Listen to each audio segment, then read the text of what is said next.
ഈശോ മിശിഹായ്ക്ക് സ്തുതിയാകട്ടെ. കൂട്ടുകാരെ, ദൈവം അബ്രാത്തെ പരീക്ഷിച്ച കഥ നിങ്ങൾ കേട്ടിട്ടുണ്ടോ? കേട്ടിട്ടില്ലെങ്കിൽ ഇതാ കേട്ടോളൂ. ഒരിക്കൽ ദൈവം അബ്രഹാത്തെ പരീക്ഷിക്കാൻ തീരുമാനിച്ചു.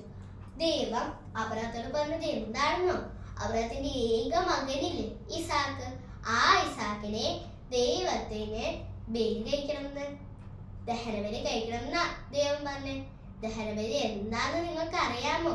കല്ലൊക്കെ കൂട്ടി വെച്ചൊരു തറ ഉണ്ടാക്കി അതിന്റെ മുകളിൽ വിറകൊക്കെ അടുക്കി വെച്ച് അതിന്റെ മുകളിൽ ആടിനെ കിടത്തി തീ കൊളുത്തിയ ദൈവം ഭൂമിയിലോട്ട് വരുന്നതിന് മുമ്പ് ആൾക്കാർ ദൈവത്തോട് പ്രാർത്ഥിച്ചിരുന്നത്. ഇങ്ങനെ പ്രാർത്ഥിക്കുന്നതിനെയാ ദഹനബലി എന്ന് പറഞ്ഞത്. എന്നാൽ ഇപ്പോ ദൈവം അബ്രഹാത്തോട് പറഞ്ഞോ, ആട്ടിൻകുട്ടി ബലിയയ്ക്കാനല്ല, ഇസാക്കിനെ ബലിയയ്ക്കാനാ. എന്ത് കഷ്ടല്ലേ ദൈവത്തിന്റെ പരീക്ഷണം. അബ്രഹാം ദൈവം പറഞ്ഞ തന്നെ ചെയ്യാൻ തീരുമാനിച്ചു. അബ്രഹാം അതിരാവിലെ എഴുന്നേറ്റ് കഴുതയെയും 2 വേലക്കാരെയും മകൻ ഇസാക്കിനെയും കൂട്ടി ബലിക്കുള്ള വിറകും വെട്ടിയെടുത്ത് മൂരാം ദേശത്തേക്ക് പുറപ്പെട്ടു. 3-ാം നാൾ അവിടെ എത്തിയപ്പോ അബ്രഹാം വേലക്കാരോട് പറഞ്ഞു, നിങ്ങൾ കഴുതയുമായി ഇവിടെ വിശ്രമിക്കുക, ഞാനും മകൻ ഇസാക്കും പോയി ദൈവത്തെ ആരാധിച്ചു വരാം. അവൻ മുന്നോട്ട് നടന്നു.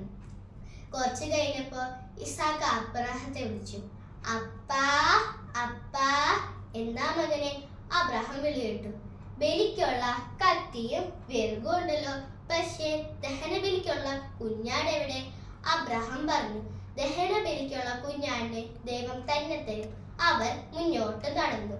ദൈവം പറഞ്ഞ സ്ഥലത്തെത്തിയപ്പോ അബ്രഹാം കല്ലൊക്കെ കൂട്ടി വെച്ച് തറയുണ്ടാക്കി അതിന്റെ മുകളിൽ വിറകൊക്കെ അടുക്കി വെച്ചു. അതിന്റെ മുകളിൽ ഇസാക്കിനെ ബന്ധിച്ച് കടത്തി. പാവം ഇസാക്കിന് മനസ്സിലായി, ആട്ടിൻകുട്ടിയല്ല ബലി കഴിക്കാൻ പോകുന്നത്, എന്നെ തന്നെയാ ബലി കഴിക്കാൻ പോകുന്നത്. അബ്രഹാം ബലിക്കുള്ള കത്തി എടുത്തു. പെട്ടെന്ന് ദൈവത്തിന്റെ ദൂതൻ അബ്രഹാത്തെ വിളിച്ചു. Abraham Abraham. അബ്രഹാം വിളി കേട്ടു. നീ നിന്റെ കുഞ്ഞിനെ ഒന്നും ചെയ്യില്ല, ഇസാക്കിന്റെ മേൽ കൈവയ്ക്കില്ല. നീ നിന്റെ ദൈവത്തെ ഭയപ്പെടുന്നു. എനിക്ക് മനസ്സിലായി, കാരണം നിന്റെ ഏക മകൻ ഇസാക്കിനെ ബലി കഴിക്കാൻ നീ മടി കാണിച്ചില്ല. പെട്ടെന്ന് ഒരു ആട്ടിൻകുട്ടിയുടെ ശബ്ദം കേട്ടപ്പോ അബ്രഹാം തിരിഞ്ഞു നോക്കി. മുൾച്ചെടിക്കളിൽ മുടുക്ക് കിടക്കുന്ന ഒരു മുട്ടാടിനെ അബ്രഹാം കണ്ടു. പെട്ടെന്ന് ഇസാക്കിനെ കെട്ടയച്ച് താഴെ ഇറക്കി കെട്ടിപ്പിടിച്ചു. പകരം മുട്ടാടിനെ ദൈവത്തിന് ബലി അർപ്പിച്ചു. അങ്ങനെ അബ്രഹാം ദൈവത്തിന്റെ പരീക്ഷണത്തിൽ വിജയിച്ചു. വിശ്വാസം പരീക്ഷിക്കപ്പെടുന്ന സാഹചര്യങ്ങൾ നമ്മുടെ ജീവിതത്തിൽ ഉണ്ടാവാം.